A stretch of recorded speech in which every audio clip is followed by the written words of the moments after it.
Hi, this is Stacy with Gooseberry Bridge Farm, and today we are in the pantry and we are going to be talking about freeze-dried foods for freeze-dried February. We are collaborating with Angela over at the Inquisitive Farmwife.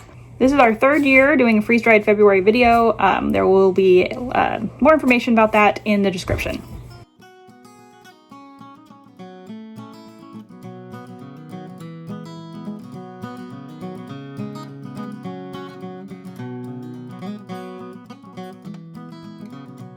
All right, I'm going to start by talking about our favorite fruits and vegetables that we like to freeze dry from our garden, and also buying bulk in season produce. And we're gonna go with fruits first, and then vegetables. And I'm going to talk about how we rehydrate and use the vegetables. The fruits, we almost exclusively eat them crunchy like snacks, and then I have a few bonus snacks at the end. All right, so my fruit shelf is up there. I'll back up so you can see the whole pantry. The fruit shelf is up high. The ladder is it's put away. We don't use it that steep. It's in the way, but anyway, this shelf is up there because I don't want the kids to eat all the fruit. I mean, I want them to eat it, but just in a timely sort of manner. So we'll start with apples. Freeze-dried apples are amazing if you haven't had them before. So we can see those. They look just like apples. They're crunchy. The flavor on all of the fruit is intensified. We have freeze-dried strawberries. These were homegrown strawberries. That's why they are just like so red. These were purchased in bulk in season from the store. They're not quite as red. We do have oxygen absorbers in most of these jars as well. Some of them we eat so fast that we don't. Bananas are another one. We obviously don't grow these, but they are fabulous freeze-dried, quick sale bananas. The nice thing about freeze-drying bananas is that you can use really ripe bananas and it doesn't make a mess. All right, 2 tips about freeze-drying bananas. 1, you can use really ripe bananas. Just put them on the silicone mats or on parchment paper so they don't stick. Do not pre-freeze them and expect to be able to peel them off of parchment paper and then put them in your freeze dryer. If you pre-freeze them on your silicone mats or on pre-cut parchment paper, then you can freeze dry them and they will come off. Otherwise, they are not coming off of that parchment paper while frozen. Just FYI. Also, do not try to freeze dry pureed bananas. Trust me, it doesn't work. Especially really ripe bananas. If they were underripe, it wouldn't work. But if like bananas that you're going to make banana bread out of and you try to just mash them and freeze dry them, they explode. It's bad. I'll see if I can find a picture, but I don't think I have one. It's not something I wanted to remember. Next up is peaches. These are one of my favorites. The, crunchy freeze-dried peaches. They're super good. All right, here's another one. This is watermelon. Great crunchy snack. It tastes like candy. This is cantaloupe. I personally don't like cantaloupe, but anyone who does like cantaloupe says it's really good. We also did honeydew, but I can't find it. I'm thinking it's up there in the corner somewhere. We have another fruit like apples and peaches. These are pears. They look kind of sad here because they were like that when I processed them. They were kind of overripe, a little brown, but they taste fabulous. If they had been browning because I had cut them, soaking them in lemon juice water before you freeze dry them can help. Moving on to vegetables, even though tomatoes and peppers are technically fruits, these are cherry tomatoes. They are absolutely fabulous on salads like crunchy croutons, but you can also use them like you would in any other recipe for cherry tomatoes. If the recipe has any decent amount of liquid in it, you can use that to rehydrate them. Otherwise, add cool water to these to rehydrate. If you add hot water, they get kind of mushy. All right, this section is all different peppers, freeze-dried. These bigger slices are really good for dipping in hummus or salsa or anything like that, like a crunchy snack. The smaller ones can be thrown into whatever recipe you would throw chopped peppers into.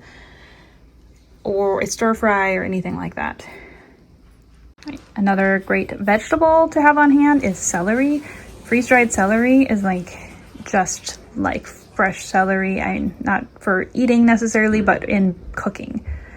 You would just use this just like you would any other celery in a soup recipe or anything like that, and it will just absorb the liquid from your recipe. You may have to adjust it a little bit, but for the most part, it rehydrates really easily.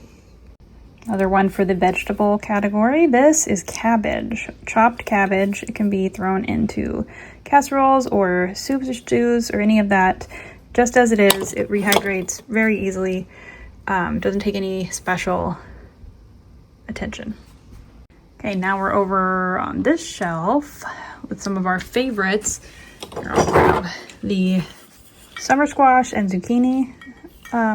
Is a favorite of ours. This one, it's best to hydrate it with room temperature, like tap water, and let it go for about 15 or 20 minutes. After that, you dump out the excess water, and you can use this just like you would frozen thawed squash or zucchini. We put it in stir fries and casseroles and anything like that, and it tastes fabulous. This is freeze-dried sweet corn. We got this from a local farmer and freeze-dried it, cut it off the kernels. We did not blanch it or anything like that, and just freeze-dried it. And if you hydrate this with boiling water, you just pour boiling water into this, you can serve it just like you would canned corn, just like that. Just strain out the water and it's ready to go. If you want to cook it into something else, you can pour it in and just account for the extra liquid that you need to rehydrate it, or you can rehydrate it with cooler water and allow it to cook a little bit more in your recipe. Okay, this is a fun one. These are peas. Now, peas, this is how I started out doing them. And these chopped ones on top are what I moved to later. And I've used up the rest of the chopped ones, so I can't show them to you. But if you line them all up and just chop them before you freeze dry them, they go a lot faster. These I always had to add extra time to do them whole, and I was always questioning whether they were done or not, but the chopped ones work much better. This is kind of a mixed jar, but I would always recommend chopping peas.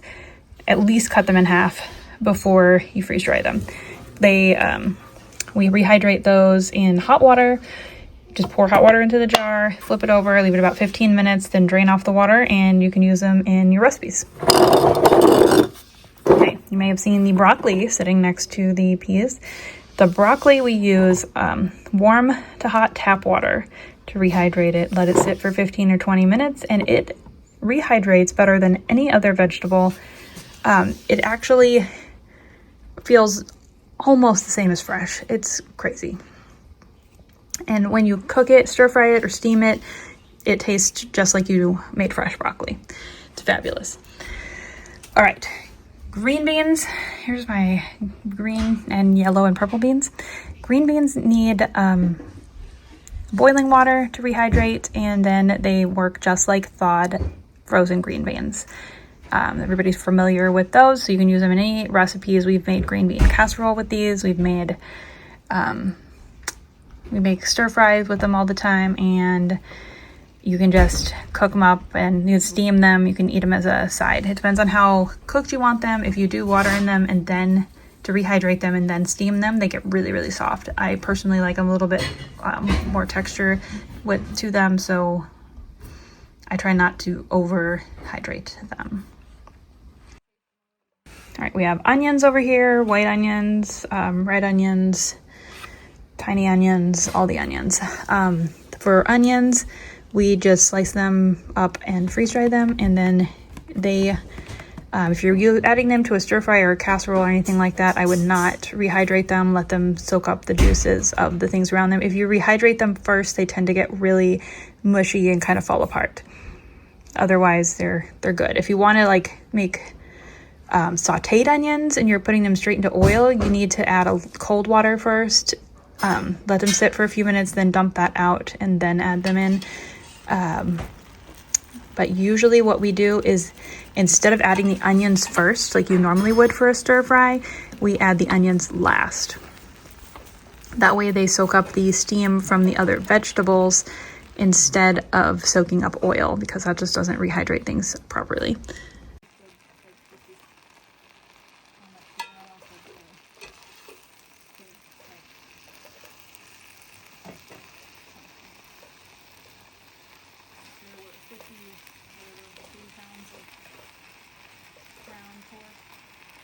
Oh, one more vegetable. This is spinach. You can see, beautiful. We also freeze dry a ton of herbs and use them just as you would dried herbs, but they taste like fresh herbs. It's fabulous. Freeze dried basil, freeze dried cilantro, freeze dried dill, freeze dried chives. I mean, should I keep going? I know we freeze dried some rosemary, but I guess it was this one. It still looks pretty fresh, but it's freeze dried. This is our regularly dried rosemary, so it's all shriveled up. We also have thyme, same thing, freeze dried, and freeze dried pineapple sage. I thought we had regular sage in here, but another type of basil. Once you try freeze dried herbs, you're not going to go back. All right, we have this one section left to do, the salty snacks section. So these are red pickled onions. Whoop, I almost dropped them. I will put a little picture of what these looked like before. These were refrigerator pickled onions, not canned, and then we just freeze dried them. By doing that, we were able to adjust the saltiness, which with any of these things is important, and I will explain that more in a minute. If you were canning these things, you would need a certain amount of salt for preservation purposes. And we do have one of these jars, not this one. This one is lacto-fermented pickles, and they come out kind of extra weird, but they taste really good. They're dill pickles, and when you freeze dry them, you adjust the settings on, use as little salt as is safe while fermenting, and then adjust the settings so that they don't heat up as much. I put it down at like 105, and that keeps the dry temp at 105, and that keeps the probiotics from the fermented pickles in place. And that could be used for any fermented food, like this kimchi. Same idea. We turn the freeze dryer dry temp way down so that it doesn't kill all the good stuff in there, and also lower the salt as much as you can, because once it's freeze dried, it gets extra salty. These are pickled jalapenos. These were canned. They were just regular canned pickled jalapenos.